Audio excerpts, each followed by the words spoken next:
Hello and welcome back. So we're going to go into EDS genetics some more. What about those who are the dominant genes? What does that mean for them? Well, let's go back to our original person.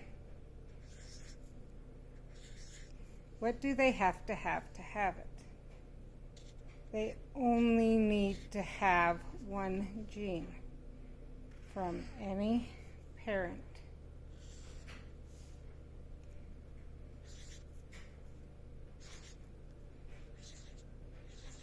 What does this mean? And that's what it means by dominant. You only need to have one gene, and you have it.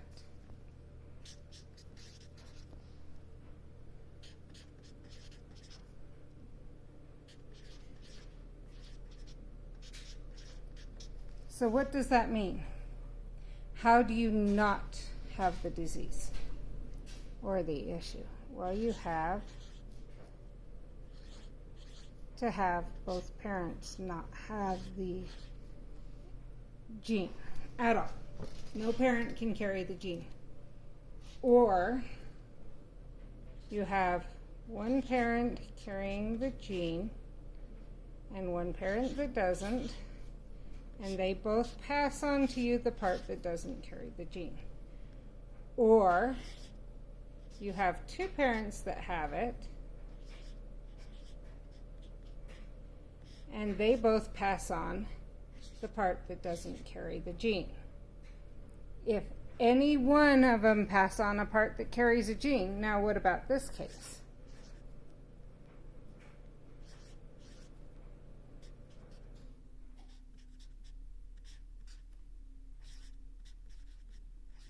You still have it. There's no difference between this one and this one. You have the disease. The only difference is that if you have someone who carries the gene and someone who does not, and they carry it on both, all of their kids will have it. So this person has it, and all of their kids have it, because there's no other option. The person can only pass on a gene with it. This is what I ended up with. We know because every one of my kids has it. There's only one way for every one of my kids to have it. If with this way, where one has it, one parent has it and one doesn't, you will at least, or where they both have it, but they only carry it on one, you will, chances are, a quarter of the time you will have a child with this that does not have it. Now, in my case, I'm this person. Both my parents had it. I have siblings who ended up without it. I have siblings who ended up with it. Those are the options.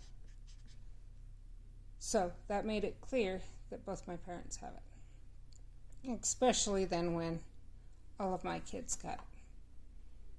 So, I hope that helps understand a little bit more about the genetics of EDS. Now let me go into, remind you, this applies to the classical EDS, vascular EDS, hypermobile EDS, arthrochalasia EDS, myopathic EDS, and periodontal EDS. And I forgot, myopathic can also be recessive.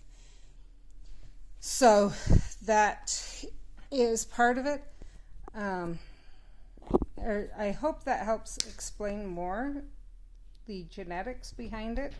I've had a lot of people question that. I will say that that environmental factors can make it worse or better, and genetic factors, and so that does play a role. But with dominant period, with these, it's dominant or recessive is what it's been declared. It is not a whole bunch of genes combined to make it, which I've heard people claim it is. So I'm just throwing that out. Recessive is usually considered not, quote, quote, as dangerous. You're more likely to pass on your genes if you carry it, whereas dominant, it's known, or you carry it. You have it if you carry it. And so it can be more dangerous, but it cannot be. But that, as you can see, is vascular EDS is in there. And that's one that's considered one of the more dangerous ones. I will go into do some videos in the different types and what to be aware of from there, but I hope that helps clarify the genetics behind the EDS, as I know that's been a major question. Thank you, and I will see you in the next video.